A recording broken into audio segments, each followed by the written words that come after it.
Ahoj všichni, moje jméno je Sapča a tohle video bude room tour. Jako první tady mám tenhle ten, já nevím, jak se tomu říká, prostě jak natáčíš tím, aby si měla světlo. Všichni se určitě budete říkat, ježiš, to je lampa, co to, fuj, to je lampa. Ne, není to lampa. Jako druhý tady mám svůj milovaný ráj a to je moje postýlka. Fakt velikánská. Jako třetí tu mám počítač samozřejmě hned u sebe, chápete mě, když stříhám videa, tak tady, anebo na notebooku, který se mi nabíjí. Pak je tu Segre postel.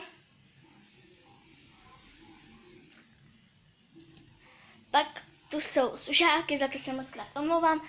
Pak tady mám takový jeden stroj, protože já každý den běžně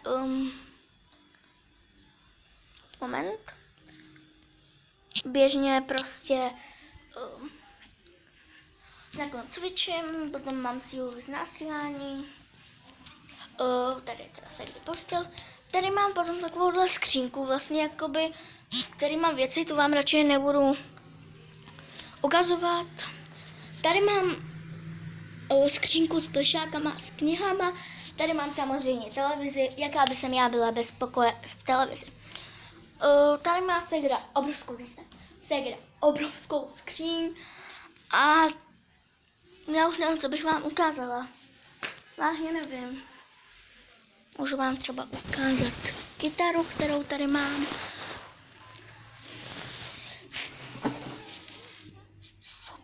A nezahraju vám, protože můj taťka spí. A pak tam mám ještě harvany.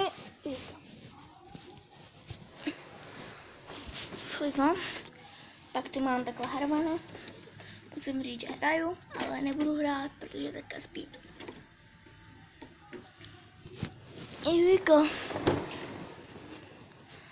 Tak, to je všechno, co tady já mám. Jinak tady vážně nic fakt nemám. Vůbec nic. Tady je prostě taková dlouhá předsíň, takže nic. Takže pokud se vám tohoto video líbilo, tak zanechte klidně like, odběr, sdílejte. A já se s váma loučím a goodbye.